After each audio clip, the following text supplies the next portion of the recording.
ഇന്നത്തെ മെയിൻ പരിപാടി എന്താണെന്ന് വെച്ചാൽ വാവച്ചിയുടെ ബർത്ത്ഡേ വരുവാണ് കേട്ടോ. അപ്പോൾ വാവച്ചിക്ക് ഡ്രസ്സ് വാങ്ങണം. ബർത്ത്ഡേക്ക് ഡ്രസ്സ് ഇല്ലെങ്കിൽ ശരിയാവില്ലല്ലോ. എനിക്കിപ്പോൾ അബദ്ധം പറ്റിയിരിക്കുകയായിരുന്നു. എന്താണെന്ന് വെച്ചാൽ ഇനി ബർത്ത്ഡേ വരാൻ ആകെ 3 ദിവസമേ ഉള്ളൂ. ഞാൻ എപ്പോഴും നേരത്തെ ഒരു 2 ആഴ്ചക്ക് മുന്നേ ഡ്രസ്സ് വാങ്ങിച്ചു വെക്കും. ഇപ്രാവശ്യം കുറച്ച് സമയം കിട്ടിയില്ല, അതുകൊണ്ട് പണി വാളി. ഇതുവരെ ഡ്രസ്സ് വാവച്ചിക്ക് കിട്ടിയില്ല. ഇന്നലെ ഒരു കടയിൽ പോയപ്പോൾ ഡ്രസ്സ് എനിക്ക് കിട്ടിയില്ല, കാരണം വാവച്ചിയുടെ സൈസിന് ഡ്രസ്സ് കിട്ടില്ല. സോ ഇപ്പൊ നമ്മൾ ഇന്ന് വാവച്ചിക്ക് ഡ്രസ്സ് വാങ്ങാൻ പോവാണ് അല്ലേ? അത് സർപ്രൈസ് അല്ലേ, അപ്പൊ എങ്ങനെയാ അപ്പൊ പറയാൻ പറ്റുക?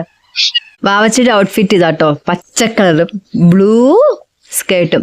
എനിക്ക് വാവച്ചിയുടെ ഡ്രസ്സുകളിൽ ഏറ്റവും ഇഷ്ടമുള്ള ഒരു ടീഷർട്ടാണ് പച്ച കളർ ടീഷർട്ട്. വാവച്ചിക്ക് ഇഷ്ടമാണോ ഇത്? വാവച്ചി ബർത്ത്ഡേ വരാൻ പോവല്ലേ, വാവച്ചിക്ക് ഇപ്പൊ എന്താ തോന്നുന്നേ? ഗിഫ്റ്റ് വാങ്ങണം, അത് മാത്രമേ മനസ്സിലുള്ളൂ. ഓക്കെ ഓക്കെ, സർപ്രൈസ് ആയിരിക്കും. അത് കൊള്ളാം, നൈസ് ആയിട്ടുണ്ട് മുടി കെട്ടിയാക്കുന്നത്. ഷോപ്പിലെത്തി വാവച്ചിക്ക് വേണ്ടിയിട്ടുള്ള ഡ്രസ്സ് നമ്മൾ നോക്കിക്കൊണ്ടിരിക്കുകയാണ്. എല്ലാം ഡ്രസ്സും കുറച്ച് വലുതാട്ടോ, അപ്പം സൈസ് അങ്ങോട്ട് ശരിയാകുന്നില്ല. പിന്നെ നമ്മൾ ലാസ്റ്റ് ഒരു ഡ്രസ്സ് കിട്ടിയിട്ടുണ്ടെങ്കിലും കളർ വലിയ ഇഷ്ടമാകാത്തതുകൊണ്ട് നമ്മൾ വേണ്ടെന്ന് വെച്ചു. അത് കോലമാണ്, കോലം ചവിട്ടരുത്. അത് ഞാൻ പറഞ്ഞുതരാം, വീട്ടിൽ പോയിട്ട്. മാറി നിൽക്കും വാച്ചി, അവരെടുത്ത് തരും. വാച്ചി ഹാപ്പിയാണോ വാച്ചി? ഇല്ലേ, ഈ മിറർ ഫുള്ള് പൊടിയാൻ തോന്നുന്നു, കാണാൻ പറ്റുന്നില്ല. നമ്മളെ ടോയ്സ് എല്ലാം വാങ്ങണ്ട ഡ്രസ്സാ. ബാ മോനെ. വാവച്ചി ഉടനെ ടോയ്സ് സ്ഥലത്തോട്ട് പോയിട്ടാ. ഡ്രസ്സാടെ കുട്ട വാങ്ങണ്ടേ. അങ്ങനെ നെക്സ്റ്റ് ഒരു ഷോപ്പിൽ എത്തിയിട്ടുണ്ട്. വാവച്ചിക്ക് ഡ്രസ്സ് വാങ്ങാനായിട്ട് തന്നെ നമ്മളങ്ങനെ കുറേ ഡ്രസ്സൊക്കെ എടുത്ത് വെച്ചിട്ടുണ്ട്. എല്ലാ ഡ്രസ്സും എന്താ പറയുക, വാവച്ചിക്ക് ഇഷ്ടപ്പെട്ടിട്ടില്ല. ഇതിൽ ഒരു ഡ്രസ്സാണ് വാവച്ചിക്ക് ഇഷ്ടപ്പെട്ടെന്നാണ് പറയുന്നത്. പക്ഷെ നമ്മളത് ഇട്ട് നോക്കണ്ട, ഇട്ട് നോക്കിയാലേ നമുക്ക് കറക്റ്റ് സൈസ് അറിയത്തുള്ളൂ. എനിക്ക് ഒരു ഡ്രസ്സ് ഇതിൽ ഇഷ്ടപ്പെട്ടു, പക്ഷെ അത് ഇട്ട് നോക്കിയിട്ട് വേണം നമുക്ക് ചൂസ് ചെയ്യാനായിട്ട്. പിന്നെ ഈ പിങ്ക് കളർ ഡ്രസ്സും എനിക്ക് ഇഷ്ടപ്പെട്ടു. വാവച്ചിക്ക് പിങ്ക് വലിയ താല്പര്യം തോന്നിയില്ല, കാരണം പിങ്ക് ഇഷ്ടംപോലെ ഡ്രസ്സ് വാവച്ചി കൊണ്ടെന്നാണ് വാവച്ചി പറയുന്നത്. അപ്പോൾ അതുകൊണ്ട് നമുക്ക് ഈ പിങ്ക് എടുക്കാൻ പറ്റുമെന്ന് തോന്നണില്ല. എന്തായാലും നമുക്ക് എല്ലാ ഡ്രസ്സും ഒന്ന് ഇട്ട് നോക്കിയിട്ട് നമുക്ക് ചൂസ് ചെയ്യാം.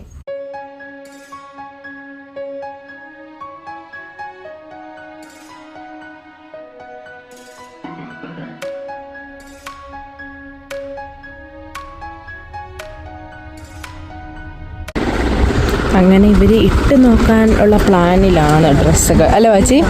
നമ്മൾ ഡ്രസ്സ് ഇട്ട് നോക്കാൻ പോവല്ലേ? അങ്ങനെ വാവച്ചിയുടെ ഡ്രസ്സുകൾ നമ്മൾ ചൂസ് ചെയ്യാൻ പോവാണ്. വാവച്ചി ഇപ്പം ഡ്രസ്സ് ഇട്ട് നോക്കുവാണ്. ഇങ്ങോട്ട് കാണിച്ചേ, ലൂസ് ഉണ്ടോ ഇത്തിരി? നോക്കട്ടെ, ഇത് നമുക്ക് അടുത്തിട്ട് നോക്കാം. പോ, വാവച്ചിക്ക് ഇഷ്ടപ്പെട്ടോ? അപ്പോൾ ഇതാണ് നമ്മുടെ രണ്ടാമത്തെ ട്രയൽ. വാവച്ചി ഇതാണ് ഇഷ്ടപ്പെട്ട, ആദ്യത്താണ് ഇഷ്ടപ്പെട്ടെ? നോക്കട്ടെ മമ്മ. തിരിഞ്ഞേ തിരിഞ്ഞേ. ഓക്കെ, നമുക്ക് നോക്കാം. ഏതാ അടുത്ത് നോക്കാം. ബാ തിരിഞ്ഞേ. വാവച്ചിക്ക് ഏതാ ഇഷ്ടപ്പെട്ടെ?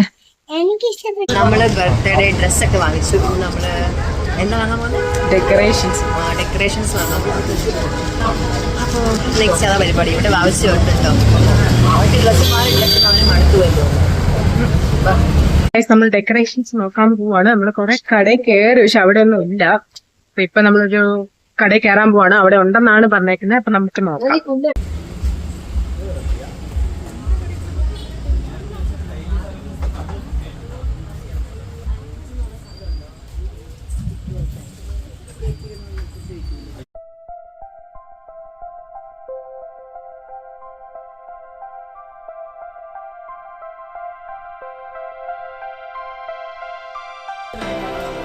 വേറെ കളർ ഉണ്ടെന്ന് ചോദിച്ചാൽ നല്ല